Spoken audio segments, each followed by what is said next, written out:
ಕಂದಾಯ ದಾಖಲೆಗಳ ಪೈಕಿ ಸಿಂಗಲ್ ಸೈಟ್ಗೆ ಮಹತ್ವದ ಸ್ಥಾನವಿದೆ. ಸಿಂಗಲ್ ಸೈಟ್ ಬೇಕಿದ್ದರೆ ನಾವು ನಗರಾಭಿವೃದ್ಧಿ ಪ್ರಾಧಿಕಾರ ಅಥವಾ ಪೌರ ಸಂಸ್ಥೆಗಳಿಗೆ ಅರ್ಜಿ ಸಲ್ಲಿಸಬೇಕು. ಆದರೆ ಅಭಿವೃದ್ಧಿಯ ನೆಪದಲ್ಲಿ ನಮ್ಮ ಜಾಗವನ್ನು ಉಚಿತವಾಗಿ ಪಡೆಯಲಾಗುತ್ತದೆ. ಇದಕ್ಕೆ ಹೈಕೋರ್ಟ್ ಲಗಾಮ್ ಹಾಕಿದೆ. ಹೈಕೋರ್ಟ್ ಇತ್ತೀಚೆಗೆ ನೀಡಿದ ಒಂದು ಮಹತ್ವದ ತೀರ್ಪು ಕುರಿತು ಒಂದು ವರದಿ ಇಲ್ಲಿದೆ. ಬದಲಾಗುತ್ತಿರುವ ನಗರ ಯೋಜನೆಗೆ ಅನುಗುಣವಾಗಿ ವಸತಿ ಪ್ರದೇಶಗಳ ರಸ್ತೆ ವಿಸ್ತರಣೆಯ ಅಗಲಗೊಳಿಸುವ ಚಿಂತನೆಯನ್ನು ನಗರಾಡಳಿತ ನಡೆಸುತ್ತದೆ. ಇದಕ್ಕೆ ಸಂಬಂಧಿಸಿದ ಬ್ಲೂ ಪ್ರಿಂಟ್ ಇಲಾಖೆಯಲ್ಲಿ ಸಿದ್ಧವಾಗುತ್ತದೆ.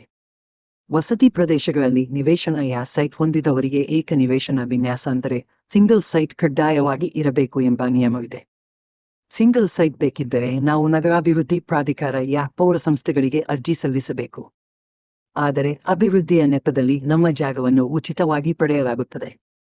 ದಾನಪತ್ರ ನೋಂದಣಿ ಮಾಡುವ ಮೂಲಕ ನಾವು ನಮ್ಮ ಜಾಗವನ್ನು ಉಚಿತವಾಗಿ ಪೌರಾಡಳಿತಕ್ಕೆ ಬಿಟ್ಟುಕೊಡುತ್ತೇವೆ. ಆದರೆ ಈ ಪ್ರಕ್ರಿಯೆಗೆ ಹೈಕೋರ್ಟ್ ಲಗಾಮು ಹಾಕಿದೆ. ಹೈಕೋರ್ಟ್ ಇತ್ತೀಚೆಗೆ ಒಂದು ಮಹತ್ವದ ತೀರ್ಪು ನೀಡಿದ್ದು, ರಸ್ತೆ ವಿಸ್ತರಣೆಗಾಗಿ ನಿಗದಿಪಡಿಸಿದ ಜಮೀನನ್ನು ಸೂಕ್ತ ಪರಿಹಾರ ನೀಡಿ ಸ್ವಾಧೀನಪಡಿಸಿಕೊಳ್ಳಬೇಕು ಎಂದು ಅದು ಹೇಳಿದೆ. ಏಕ ನಿವೇಶನವನ್ನು ಮಂಜೂರು ಮಾಡುವಾಗ ನಗರಾಭಿವೃದ್ಧಿ ಪ್ರಾಧಿಕಾರ ಇಲಾಖೆಗಳು ರಸ್ತೆ ವಿಸ್ತರಣೆಗೆ ಉಚಿತವಾಗಿ ಜಮೀನು ಕೊಡಬೇಕು ಎಂದು ಆದೇಶ ನೀಡುವುದು ಸಮರ್ಪಕವಲ್ಲ ಎಂದು ತೀರ್ಪಿನಲ್ಲಿ ಹೇಳಲಾಗಿದೆ. ಕರ್ನಾಟಕ ಹೈಕೋರ್ಟ್ನ ನ್ಯಾ. ಅಶೋಕ್ ಎಸ್. ಕಿನಗಿ ಅವರಿದ್ದ ಏಕಸದಸ್ಯ ನ್ಯಾಯಪೀಠ ಈ ತೀರ್ಪು ನೀಡಿದೆ.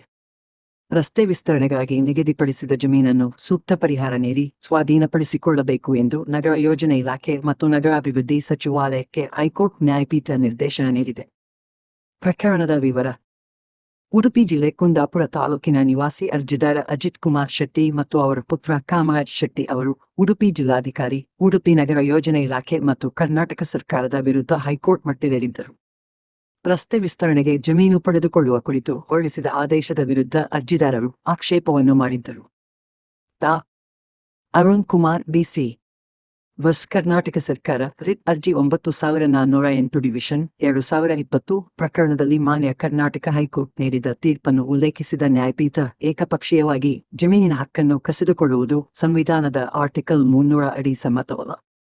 ರಸ್ತೆ ವಿಸ್ತರಣೆಯಾಗಬೇಕಿದ್ದರೆ ಅದಕ್ಕೆ ಪ್ರತಿವಾದಿಗಳು ಸರ್ಕಾರ ಸೂಕ್ತ ಪ್ರಕ್ರಿಯೆ ನಡೆಸಿ ಪರಿಹಾರ ನೀಡಿದ ನಂತರವೇ ಜಮೀನು ಪಡೆದುಕೊಳ್ಳಬೇಕು ಎಂದು ನ್ಯಾಯಪೀಠ ತಾಕೀತು ಮಾಡಿದೆ.